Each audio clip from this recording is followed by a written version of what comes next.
May hapon, may udto, may buntag din yung tanan. Karong adlaw, nahuman ako og doctor's appointment. Karon nag-craving jud ko og biko, and God is so good.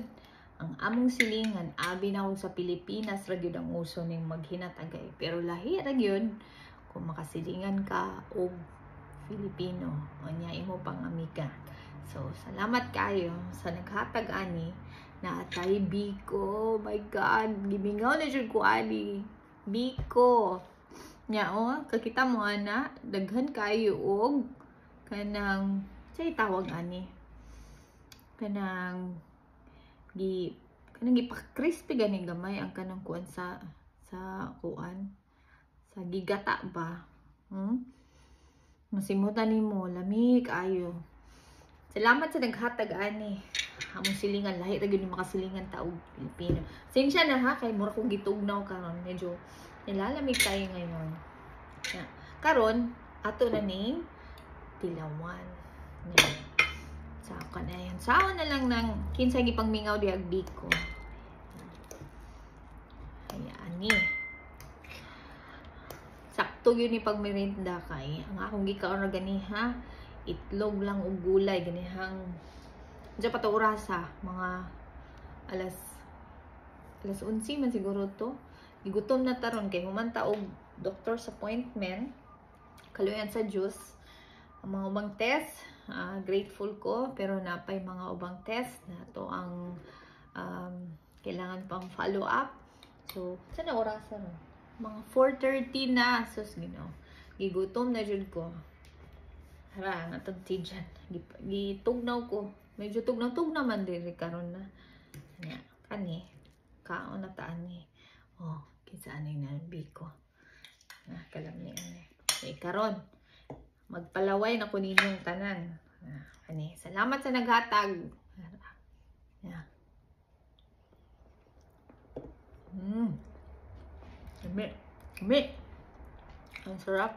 Namiss ko talaga to. Yung bikong parang bikong Ilocano. Yun yata yun. Ayun ko, basta yun ang tawag ko.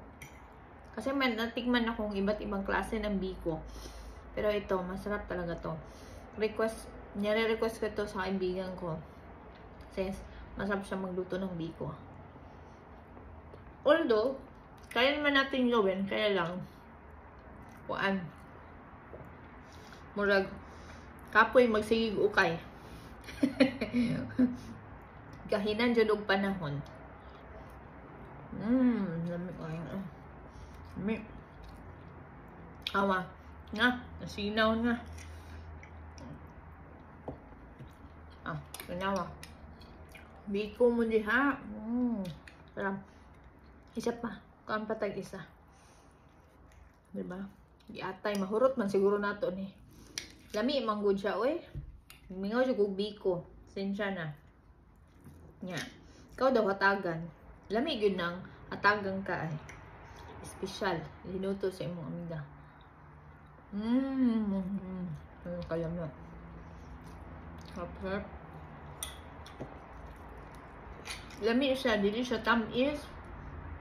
Sakto ra yung pagkaluto. Nya, malagkit kay. Dili po siya mamantika ba? Sakto ra yun. Ang gata. Ang gilatik. Kung sabi siya pa. Gilatik. Lami. Kunya. Kamu diha. Pasensya na. Maglaway ra dyan muna ko. Ya. Dami dyan ang biko. Bye! See you next time!